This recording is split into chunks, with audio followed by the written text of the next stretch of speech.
Good morning, viewers. Welcome to sarkaritale.com. I am your host, Ameya Sathaye.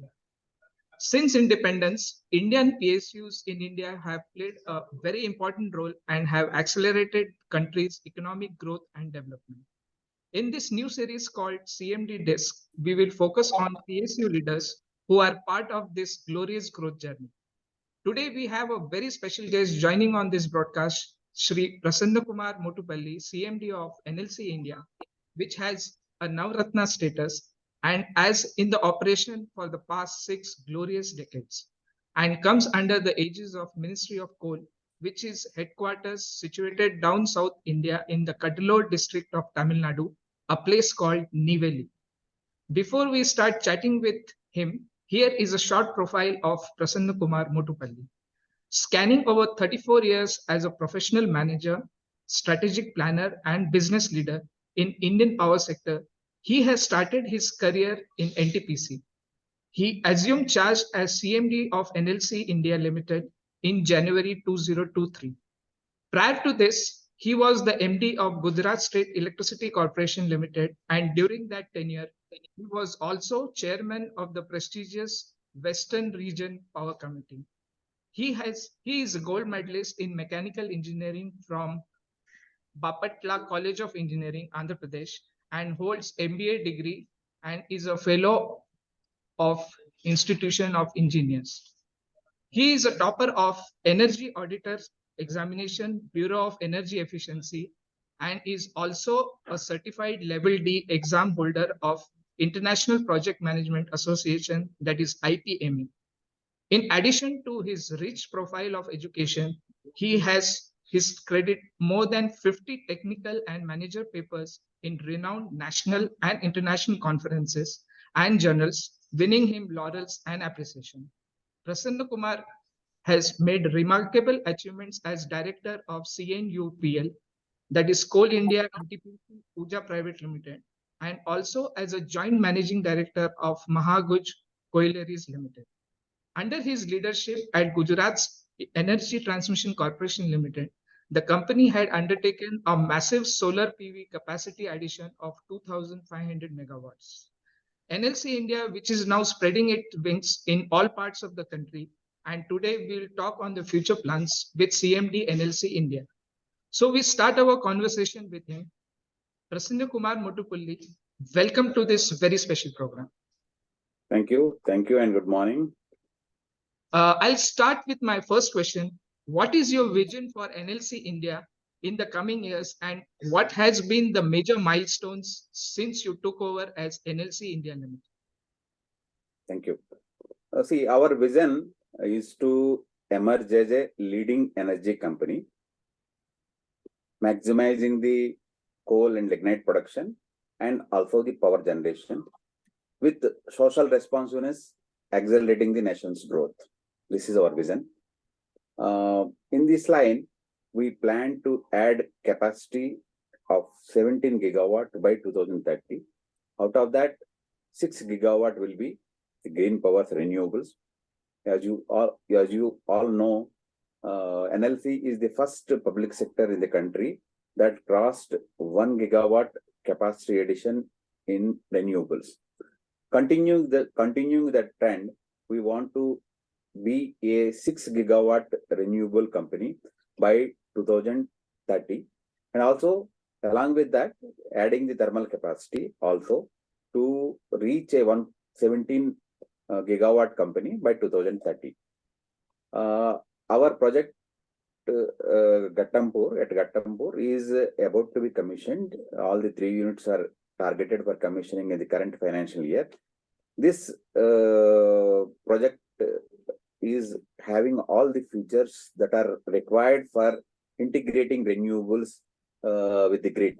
This plant can operate at 40% load, and it is having all the environmental friendly equipments to control the emissions, like flue gas desulfurization unit for controlling sulfur dioxide, and catalytic analyzer for controlling the NOx, nitrogen based oxides.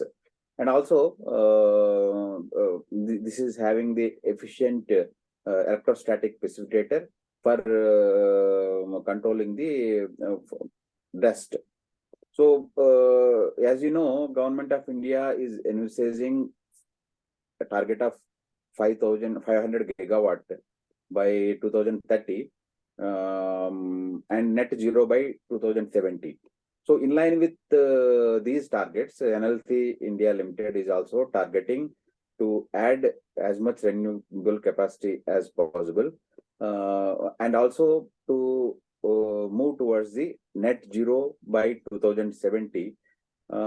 In this regard, some innovative initiatives are taken by NLC India Limited by installing solar power plant in the mine reclaimed land, 50 megawatt capacity. This is first of its kind in the country of such capacity on mine reclaimed land.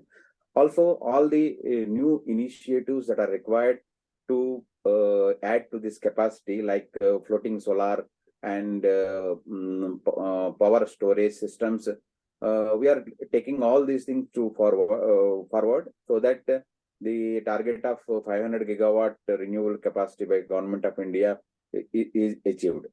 And coming to the achievements after I took over as Chairman and Managing Director of the prestigious NLC India Limited, I joined around 5.5 months back on January 12th.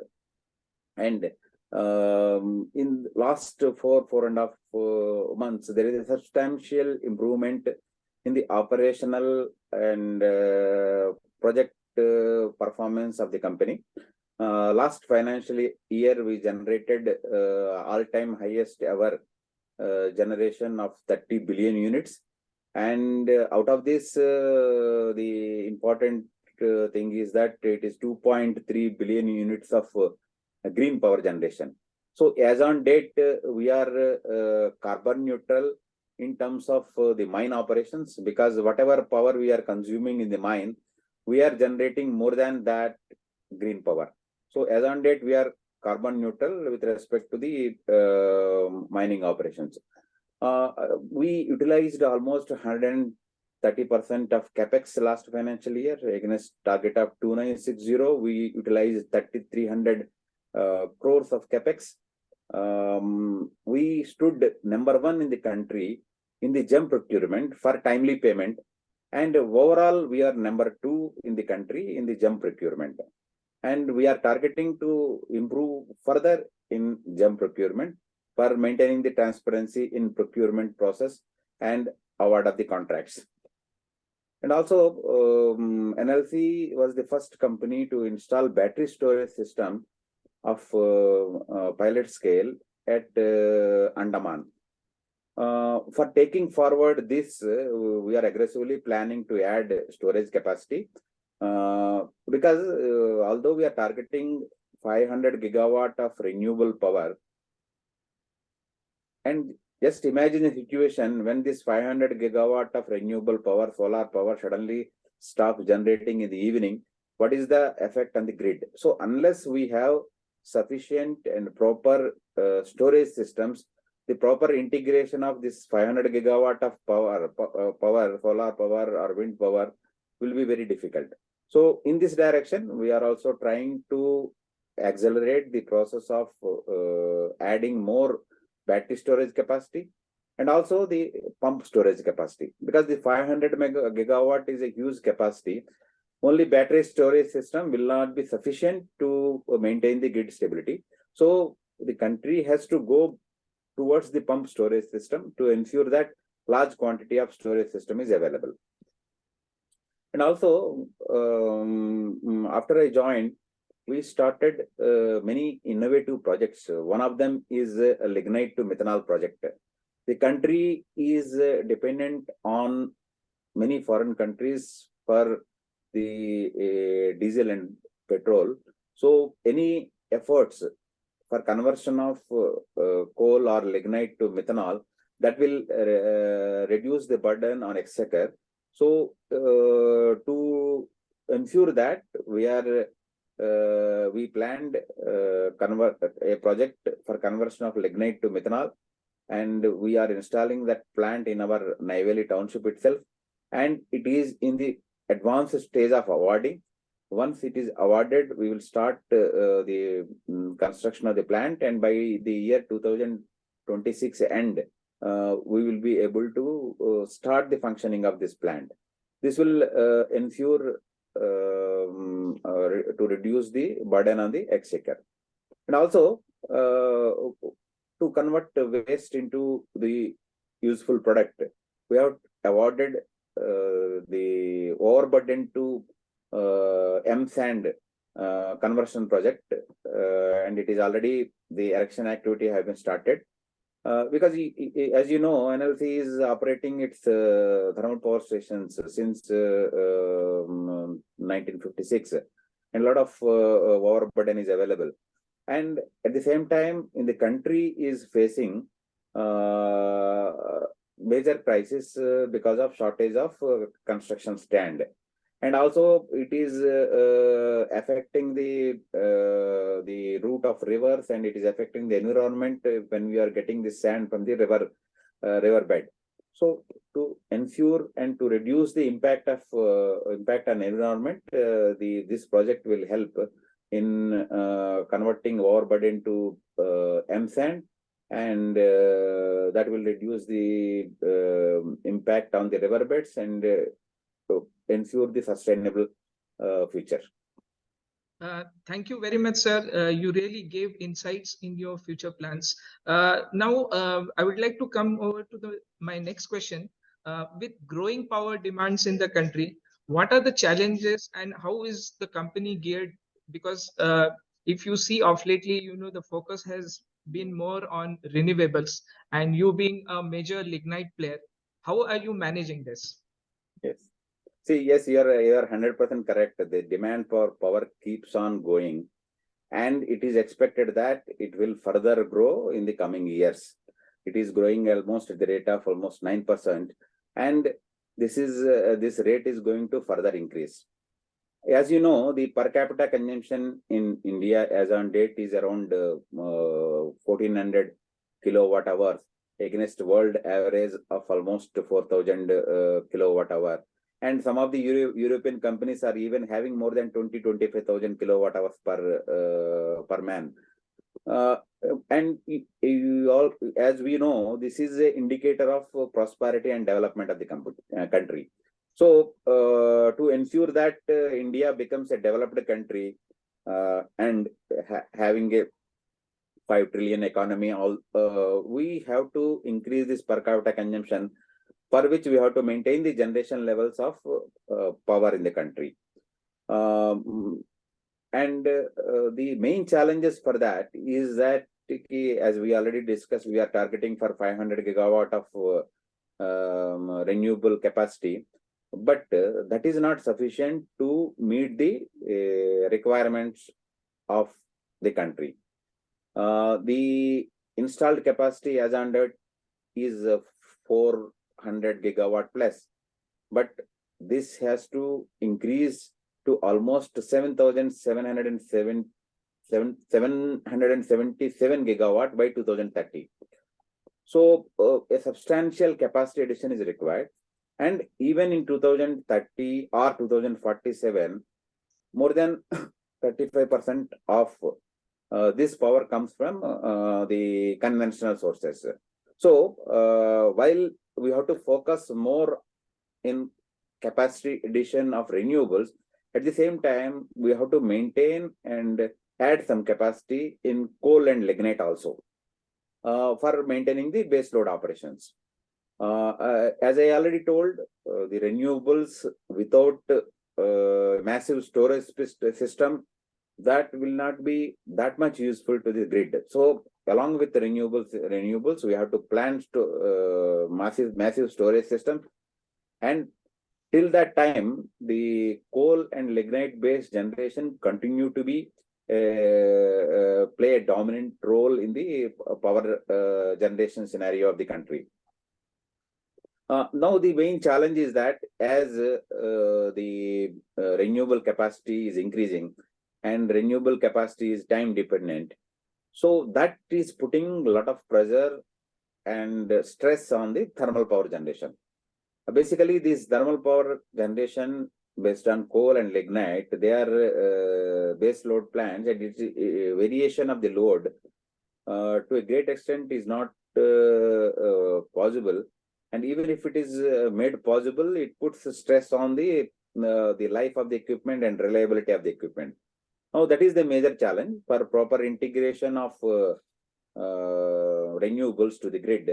These plants are operating at cyclic loads. That is creating problems of reliability and availability. So that is a great challenge now to improve the maintenance practices and follow the predictive maintenance and maintenance using the modern technologies, sensor technologies. So that is very important now to maintain the availability and reliability of these units, even when they are operating at cyclic load. That is the major challenge. And one more important challenge is the ramp rate of thermal power plants. Of the solar power generation that gets becomes zero in the evening for 5:30 or 6. That time, sudden ramp up of power from thermal power stations is very important. That's why we are ensuring that the required ramp rate is available in all our units, and the units are maintained in such a way that the ramp rate is maintained to as per the requirement of the grid. Another important challenge nowadays for particularly coal and lignite industry is the land requirement, taking land into possession for maintaining the production levels. That is becoming difficult day by day with increase in the requirement of the land, as well as the clearances that are required to be taken for land acquisition. So, but with the support from the government, state government, central government, and the stakeholder, and winning the stakeholders' confidence, we are managing that. And one more important challenge is the project implementation. As the number of parties that are participating in project implementation are reduced, it is very challenging to complete the project in time. So our next priority is to complete the projects which are going on in time, so that there is no time overrun and cost overrun. And one more important is for addressing all these issues, we should be in a position to use the artificial intelligence, machine learning, deep learning, and IoT in the manner of functioning. The power industry has to change to ensure that even in these situations, they maintain the performance levels and ensure the grid stability. You really gave us insights of how you are managing the mix when it comes to generating power. My next question comes, I've been to Neyveli. It's one of the most green places down South India.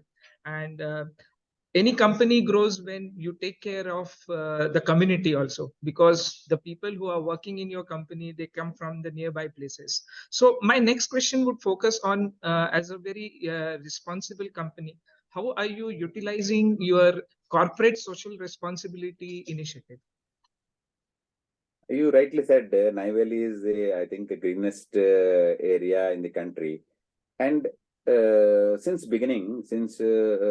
started functioning in 1956, even when there were no norms, no controlling factors, Neyveli always gave priority to social responsibility, and has given the utmost priority to maintain the sustainable environment. If you see in the Neyveli area, more than 2 crores trees are planted in the Neyveli area. That ensured that the temperatures are comparatively lower here, And also all the main reclaimed lands are utilized for afforestation, development of greenery, development of water bodies to maintain the entire ecology. You will be surprised to know that out of 330 species of birds available in the country, 190 species are available in our eco park in the Neyveli area. And we always believed in growth with sustainability. So we always ensure that in the local area and in the areas where our plants are working, we develop the community in the surrounding areas, doing many CSR activities. So during last 5-6 year period itself, NLC spent more than 500 crores in the CSR activities, and regularly doing the developmental activities to ensure that the local community also grows along with our growth. Thank you. My next question will be, you being a Navratna, any plans to, achieve the next level Maharatna? Yes, that is a good question. Actually, we are having an aggressive capacity addition target. That is by 2000 up to 2030, we will be a 17 gigawatt power generate company with 6 gigawatt of renewable capacity, and also 84 million metric tons per annum production capacity of coal and lignite, which requires around 70,000 crores of capex. In the year 22-23, we generated the highest generation of 30 billion units, and also we achieved highest sales. So with a PAT with an increase in PAT of almost around 1,500 crores. So with the normal growth projections and including capacity additions, the financial figures are set to increase in the coming years. Our Talavera project, Talavera coal mine, is producing consistently, and this year we are targeting for more than 12 million metric ton. With this, this adds to our sales. Also, our new power project, NUPPL Ghatampur, all the 3 units are expected to be commissioned in the current financial year. So that will also add to our balance sheet, our sales. And our Pachawara coal block that is also getting developed, and we are hopeful that we start extracting coal from that block in this financial year. That will also add to our sales. And we are having JV with Assam government for development of 1,000 megawatt of renewable capacity in Assam, and we are actively moving in that direction. And we recently awarded 300 megawatt renewable capacity, solar capacity near our plant, Barsingsar plant in Rajasthan. That work is already started. And 2 days before in GUNL tender, we won 300 megawatt of capacity, and we are expecting that another 300 megawatt we will get in green through option. So with all these projects and aggressive capacity addition plan, we are targeting to become a Maharatna company by 2028. It was nice to hear about projecting and elevating your activities to the next level, so you can achieve new heights and bring laurels for your company. Before we end the conversation, sir, would you like to throw light on your financials last year and the first quarter? Okay. First quarter results are not yet finalized. But last year the financial performance was excellent, with PAT of around 1,496 crores, which is almost 30% more than previous year. And our revenue and sales also was the all-time highest, around 16,000 crores. and all the financial parameters, all the financial ratios were excellent during the last financial year. And the same continued in the first quarter of the current financial year, and we are expecting a better financial results in the current financial year. Thank you very much on joining on this very special program. You really gave us insights into how Neyveli is going to the next level under your chairmanship. And I wish all the success to you and the entire company for achieving the next levels. Thank you very much for joining on this very special program.